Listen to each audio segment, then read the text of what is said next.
It's Ken Harbaugh on the MeidasTouch network. Those of you who watch this show regularly know that it's not an angry show, but today I'm angry, and I wanted to talk to someone who shares my outrage at what is happening, and no one does righteous indignation better than Joe Walsh. Joe, that's all the introduction you're going to get. I'm pretty sure everyone knows who you are, and I actually don't have interview notes today because I just want your take. Yeah, F that. I want your take on what the Supreme Court just did, how Trump will take advantage of it, what we have to do to push back. And I'm going to go ahead and put the presumptive explicit rating on this show. So if F-bombs offend anyone, maybe don't watch this one. Joe, it's all yours. What the hell is going on? Hey, my friend, thanks for all you do, and it's damn good to be with you. We gotta fucking wake up. Like I've been saying this from day one. We can't normalize Donald Trump. That debate last week, all right? How did Trump do? What was his strategy? Who's going to be his VP pick? I don't give a flying fuck about any of that shit. We're 3.5 years removed from the only American president who lost an election and refused to concede. I mean, Ken, stop there.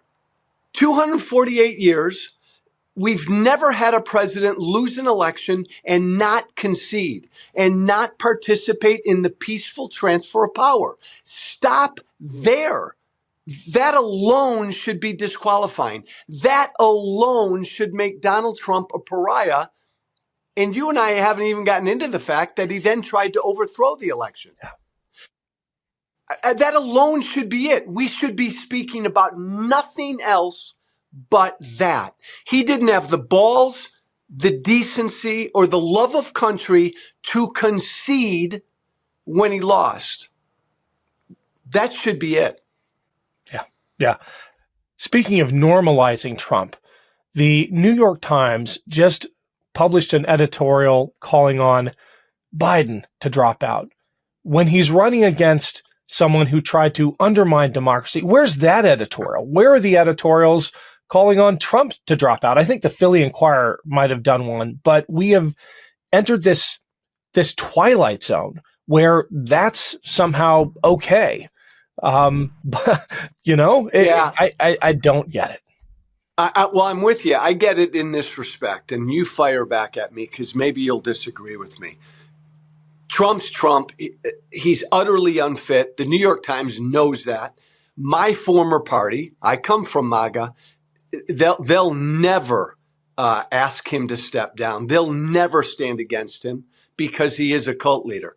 I think the New York Times and others, plenty on our side, who don't want Trump in the White House, have been public about our concerns about Joe Biden. Look, if Biden's the nominee, I'll run through a fucking wall to get him elected if he stays the nominee. I think the concern is this. Oh, my God, Donald Trump can't win. I'm trying to spin it for the New York Times. Joe Biden is a flawed nominee. If Biden's the nominee, Trump might win. So I think that's where a lot of this consternation and fear is coming from. Ken, to me, it's easy. We're all in this together. You and I and everybody who opposes Trump will support whoever the Democratic nominee is. So it doesn't matter to me who the nominee is. It doesn't matter to me what that name is. I'm all in with the Democratic nominee. But I think the fear is that maybe not everybody thinks like you and I do. And that debate, are undecided voters going to vote for the asshole because they're afraid Biden's too old? I worry about that. Well, in the column of reasons why Trump cannot be allowed to win, we have one more entry, which is this Supreme Court decision that grants broad presidential immunity for just about anything done as an official act. I mean, this is nightmare fuel. People are calling this the death squad ruling. It takes a big step toward turning an American president into a king. Yeah. I mean, Ken, you and I speak the same language. We come from different political places, but I'm not New York Times fancy talk. That ruling turns a president into a fucking king. We don't have kings in this country. Again, just a reminder, and I know, Joe Biden came out with a very good statement last night. I wish he had taken questions, but a very good statement. This is just a reminder of what this election has always been about, democracy. It's not about the price of bread. It's not about the price of gas. It's not about the border. It's not about crime on our streets. It's about preserving democracy. Trump is a threat, and the Supreme Court yesterday made absolutely clear that they're a threat too in turning this thing into kind of a dictatorship. Yeah. Yeah. I mean, this is what you get when you give Trump that many Supreme Court nominees. And I want to be abundantly clear about something. I suspect you feel the same way. This is not a criticism of the judicial system, which needs to have the legitimacy to stand up to the other two branches. This is a criticism of, in this case, 6 justices who abused their power, who I would argue misled the American people. We have clips of Alito and Kavanaugh and Roberts saying during their confirmation proceedings that no one is above the law. That principle is sacrosanct in our constitutional order. And yet here they go, authoring this decision that says when it's their guy, he's above the law if he does something in his official capacity. So, Ken, as you know, I'm a conservative, and I've always, Anthony Scalia was my ideal Supreme Court justice back in the day.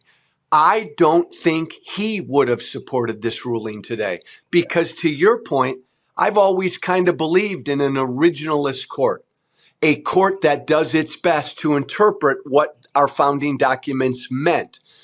But to your point, this court has moved beyond conservative and originalist. They are activists. They are activist justices trying to turn America into, look, I'll say it because I come from it, a Christian theocracy.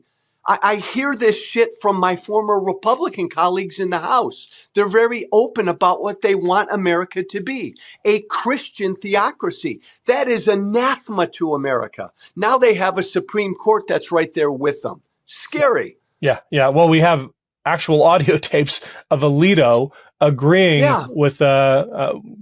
with someone who poses this question to them.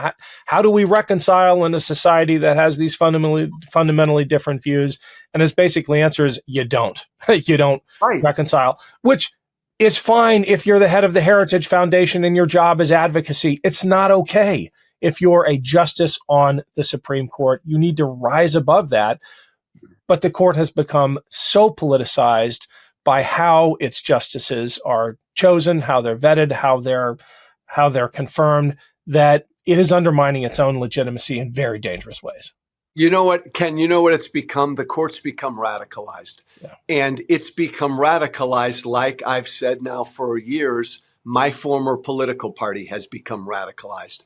And you and I have talked about this, and I was on your show a couple of years ago apologizing, right, for the role that I played in helping to radicalize Republican voters.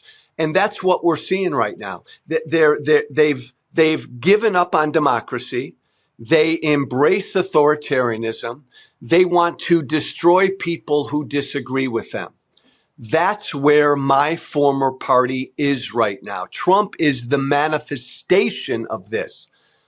But my God, and as you know well from your background, know your enemy. And right now, this mindset is our enemy because this is not what America is. I always go after Trump hard. I try not to go after Trump supporters hard because I was a Trump supporter. But we have to call them out for what they've become. Yeah. The party to which you formerly belonged is having a closed door session coming up to come up with its platform. But the RNC chair has already announced that the entire purpose of today's Republican Party, of every dollar that goes into the RNC, is to support Donald Trump in any way that he demands that support, whether that's paying his legal bills, whether that's going after his enemies. I mean, that is banana republic level corruption when it comes to how political parties operate. And Ken, that is a cult. Yeah. Remember, in 2020, for the very first time in Republican history, I think in party history, the party did not have a platform. Right. A platform, right, is, as you said, a platform is where we are, where we stand on the issues. This is what we stand for. This is what we believe. For the first time in history, the Republican Party said, we will not put forth a platform. Our only agenda is the reelection of Donald Trump. I primaried Trump in 2020. The minute I got in, within 2 weeks, they canceled primaries in 20 states, all to protect him. It's not a party. It's a full-on cult now. Does this burn out? Because I agree with you, and I've gone back and forth on this idea of Trump as the symptom or the cause. But when you describe it as a cult, and more specifically, a cult of personality, he's not just a symptom. He is a singular figure in American history. And I have to believe, and I think I'm talking to someone who has particular sympathies for Republican voters, that absent Trump, a lot of this does burn out. He has a unique ability to agitate and provoke Republican voters. I can't think of anyone else in the party that people would charge the Capitol for, that people would break glass for, go to jail for. They're not going to do that for Ron DeSantis. They're not going to do that for Nikki Haley. Trump is a singular figure, and he has to be defeated and humiliated and relegated to the dustbin of history. I agree with you to a point. Okay. And I'm going to ask you a question. If Trump died in his sleep tonight, who would the Republicans put up as their nominee? If Republican voters tomorrow had to vote for a new nominee, who would it be? Well, I will answer that in a couple of ways. There are the Trump avatars. There are a couple who come close, and Tucker Carlson is probably the closest person to be able to harness that MAGA hate-filled energy. But I feel like the hypothetical demise of Trump might finally be the opening that the cooler heads would need to move on and elevate someone like Nikki Haley. Because I just think, looking at those Trump rallies, that absent Trump, a lot of that fire dies out, and they're not going to get excited even about someone like Tucker Carlson, and it leaves a much more open field. How do you respond to that? So this is where you and I disagree. I think if Trump hypothetically were gone tomorrow and Republican voters had to pick a nominee, this thing we call Trumpism Maga, there is something unique about Trump as the original cult leader. Yeah. I agree with that. But Trumpism and MAGA as a radicalized mindset is now the animating force in the party. MAGA is not a wing. MAGA is my fucking former party. Yes. And so I think the nominee would be the Trumpiest guy they could pick. DeSantis has zero personality, but he's MAGA. I could see a Ted Cruz. I could see a Don Jr. I could see a Tucker Carlson. It would be someone like that. Point being, they wouldn't go to a Nikki Haley or a Mitt Romney. Those days are done. I think this party, my former party, is on the Trumpism MAGA road. I don't think it gets off the road. I think it's an older white party, and eventually it kind of dies itself off unless it can replace its numbers. But I don't see that happening. Hi, everyone. It's Ken Harbaugh, and I need to take a short break here to ask all of you watching and listening for a quick favor. I am starting my own YouTube channel at team_Harbaugh, where I'll be posting videos regularly, including bonus content. It's a great place to find both Burn the Boats and Against All Enemies episodes, including the full archive. That's going to take a while to upload, but it's all going to live there. I could really use your help growing the channel. Please consider subscribing today. The link is in the show notes, or just search for team_Harbaugh on YouTube. I really appreciate the support. Everything we do here depends on you. Thanks so much. Lumen is the world's first handheld metabolic coach. It's a device that measures your metabolism through your breath. And on the app, it lets you know if you're burning fat or carbs and gives you tailored guidance to improve your nutrition, workout, sleep, and even stress management. Here's how it works. All you have to do is breathe into your Lumen first thing in the morning, and you'll know what's going on with your metabolism, whether you're burning mostly fats or carbs. Then Lumen gives you a personalized nutrition plan for that day based on your measurements. You can also breathe into it before and after workouts and meals, so you know exactly what's going on in your body in real time. And Lumen will give you tips to keep you on top of your health game. Metabolic health is one of the keys to overall well-being. Your metabolism is your body's engine. It's how your body turns the food you eat into fuel that keeps you going. Because your metabolism is at the center of everything your body does, optimal metabolic health translates to a bunch of benefits, including easier weight management, improved energy levels, better fitness results, better sleep, etc. Lumen gives you recommendations to improve your metabolic health. So, if you want to take the next step in improving your health, go to lumen.me/boats to get 15% off your Lumen. That's lumen.me/boats for 15% off your purchase. Thank you, Lumen, for sponsoring this episode. We all have busy lives these days and can't afford to waste time stuck on the couch because of a few drinks the night before. ZBiotics is the answer we've all been looking for. ZBiotics pre-alcohol probiotic is the world's first genetically engineered probiotic. It was invented by PhD scientists to tackle rough mornings after drinking. Here's how it works. When you drink, alcohol gets converted into a toxic byproduct in the gut. It's this byproduct, not dehydration, that's to blame for your rough next day.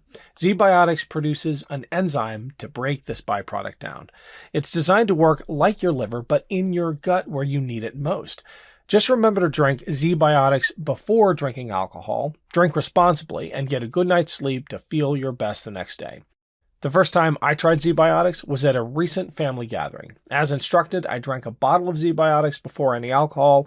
I was amazed at how good I felt the next day. Every time I have a ZBiotics before drinking, it makes such a difference the next day. Even after drinks the night before, I know I'll be able to get back to my daily routine, like working out or mowing the lawn with ease. Give ZBiotics a try for yourself. Go to zbiotics.com/boats to get 15% off your first order when you use boats at checkout. ZBiotics is backed with a 100% money-back guarantee, so if you're unsatisfied for any reason, they'll refund your money, no questions asked. Remember to head to zbiotics.com/boats and use the code BOATS at checkout for 15% off. Thank you, ZBiotics, for sponsoring this episode. Well, that demographic actuarial reality is actually our best hope, because everything the Republican Party is doing today is a nod towards its demographic inevitability and the eventual decline it has to face. Its attacks on immigrants and women and communities of color and the LGBTQ community. None of these are evidence of a party that wants to grow or expand. It's a party of revanchism and entrenching an ideology, and that is not sustainable. I'll agree, completely agree, brother, with every word you said. I'll make one caveat, though. I do believe the Republican Party is shrinking and becoming a really strong regional rural party. Yeah. But the only caveat to that, Ken, is how elitist, don't get mad at me, but fire at me if you want, how elitist the Democratic Party and out of touch the Democratic Party continues to get. Weirdly, working class people without a college degree have been moving toward the Republican Party, even brown and black voters. The Latino, especially Latino men without a college degree, have been moving to the Republican Party. I think because I know because they tell me they believe the Democratic Party is out of touch. And so what we've seen is we've seen college educated women moving to the Democratic Party.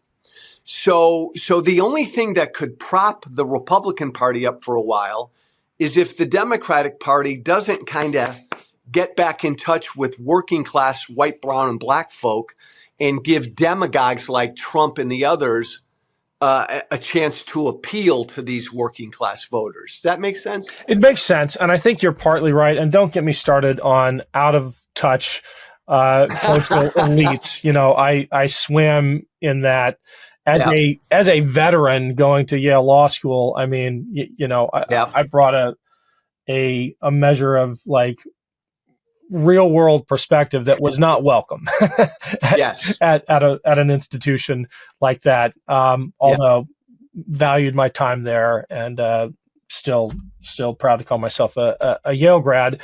But I think we have to understand your observation in the context of, Trump winning votes of people who made over $100,000.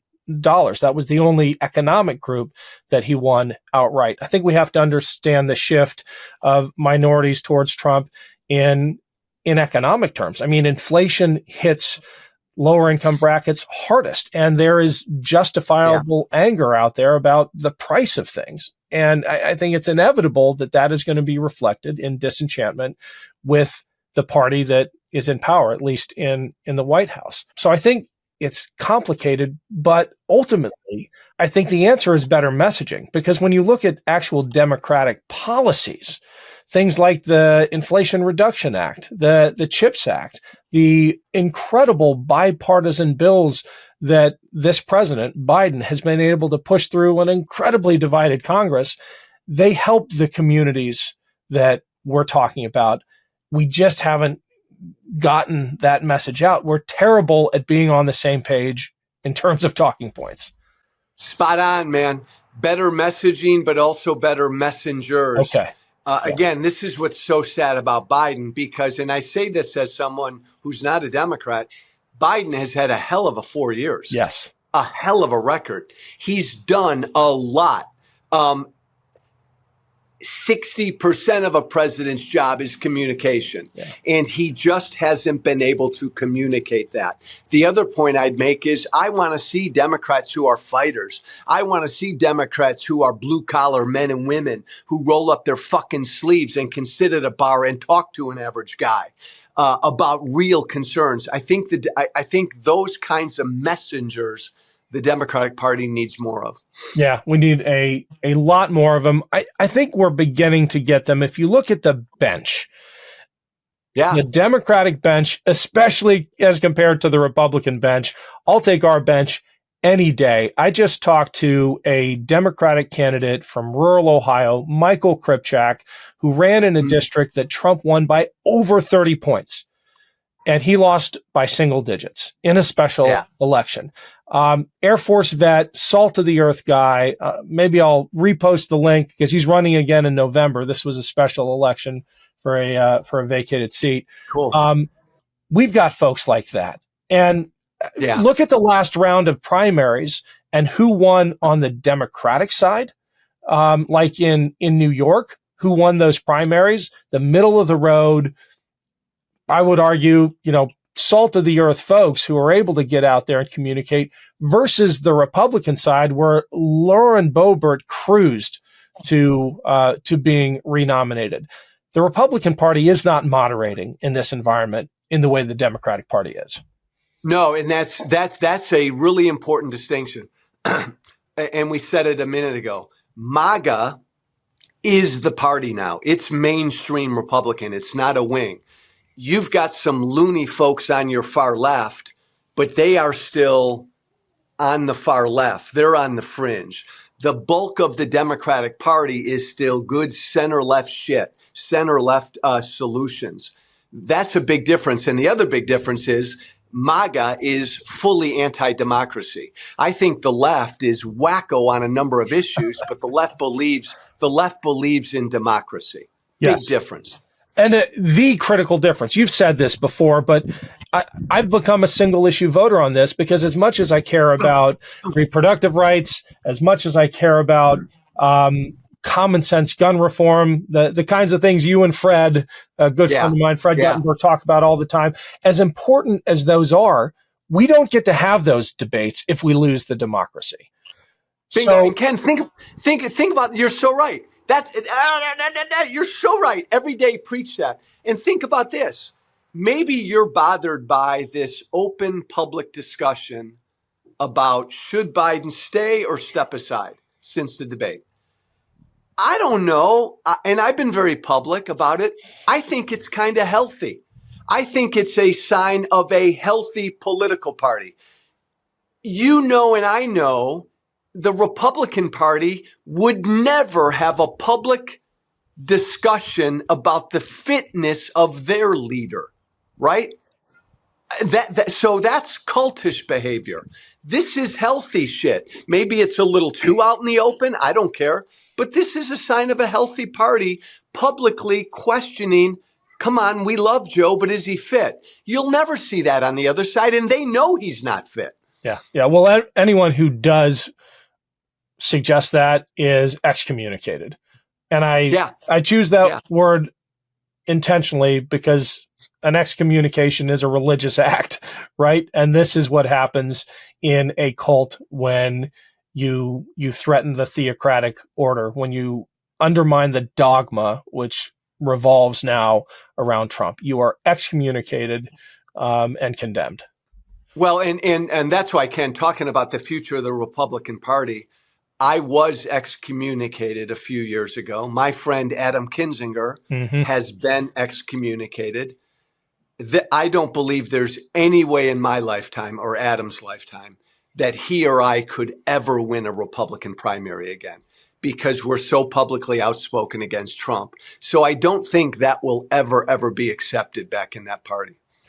No, I think you're probably right. Do you subscribe to the prescription for a Republican Party reformation, renewal, whatever, that requires it to be first destroyed, annihilated at the polls to face reality and resurrect itself? Or can something short of that reform this party?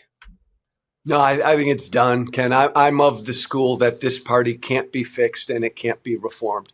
The only possible solution, savior for it, is a complete spanking at the polls, election cycle after election cycle. I think it will take a few. If Trump was utterly destroyed this year, and then MAGA was utterly destroyed in 2026, you might begin to see a real awakening. But short of that, no, I think it's on the path it's on. And I do think these are unprecedented times. I wouldn't be surprised if there's a brand new center-right party in the next 2 to 4 years. How do we make the next 4 months about Trump? How do we make this election a referendum, not just a referendum on Trump, but a warning about what would happen if he gets power again? Not just with all of his promises for vengeance, but with the new powers he's now been granted by the Supreme Court decision. I think you answered that, my good friend, a few minutes ago when you said this election should all be about democracy, saving democracy, defending what this country is. Because Trump's the antithesis of all that. He's the threat to all of that. So I think that's where we all have to put our focus and explain and show what that means. Our democracy is on the line. It's what, and to Biden's credit, Ken, he was advised in 2022, stop that whole threat to democracy shit. And Joe Biden said, no, I'm going to focus on it. And it helped prevent a red wave. I think Biden needs to do that, assuming he's still the nominee. I think all the rest of us need to do that because Trump's the threat to it. Do you worry about violence between now and the election and, after the election as well? Daily. Every single day. Yes. I worried about it in 2020. I'm not alone in that we saw January 6th coming months before January 6th, the stuff I would hear from Trump supporters on a daily basis, the stuff I hear from Trump supporters now on a daily basis tells me that America ought to wake up. It's there again, and it's a real threat. How do you stay connected with that movement? You talk about hearing from Trump supporters. I have lost a lot of friends because of Trump and the political schism he has introduced to our society. How have you maintained those connections in this environment? Well, it's only because of my unique place, the unique journey I've been on. I mean, I come from their world, so I was in their family. Yeah. They were my family members. They were my supporters. I left because of Trump. But because I come from them, and they know I'm not a liberal, they know I'm not a Democrat, they know I'm still a Tea Party conservative, they will engage with me.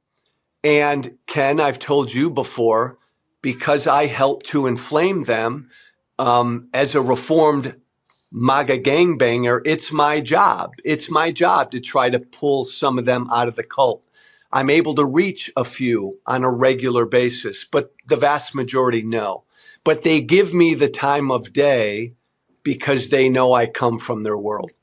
What moves them? And I'm going to make this a little easier for you in giving you an example from my world in what has just enough of an impact on the Trump loyalists to get them to think twice maybe about their vote, and it's Trump's comments about veterans. That's what I go to. That's what I go to when talking to people in my family, in my immediate circle of friends who still support the former president. I talk about the buddies I lost overseas who he has called losers. I talk about my service and the fact that it did not make me a sucker. That seems to work. What do you bring to the fight? In addition to that, Ken, because you're right, that resonates. The two or three things I find that resonate with these folks, again, I consider them my former brothers and sisters, is Trump lies to them all the time. And you don't like or respect someone who you constantly lie to. And so when I get into a real conversation with them and I show them evidence of Donald Trump lying to them all the time, it makes them uncomfortable. That's one thing that really bothers them. The other thing that makes them really question supporting him is, you mean he's a complete victim? Like you believe in individual responsibility, John, I'll say, right? That black kid on the south side of Chicago who pulled a gun and shot somebody, he's responsible for what he did. And yeah. Well, why do you believe in individual responsibility with everybody but Trump? Are you telling me he's not responsible for anything he's done? None of these indictments? That begins to make them uncomfortable. The final thing I'd say, Ken, is most of them will still tell me the 2020 election was stolen. Most of them will. But when I tell them that Trump is out there right now, again, before the election, right now, saying it's going to be stolen again, weirdly, I found that bothers them. They don't like him saying that stuff before the election. That gets them thinking. Yeah. Well, that is great ammo, air quotes. We disavow violence in all forms, of course. And I'm glad you shared it. I will deploy some of it and see how it works with the folks I know. Joe, where can folks find White Flag? Where can they find you online? White Flag with Joe Walsh is the podcast. Wherever you watch or listen to podcasts, follow me on Twitter at Walsh Freedom. Ken, you're the best, brother. Keep doing what you do. You too. Thanks, Joe. Great talking to you as always. Thanks, man.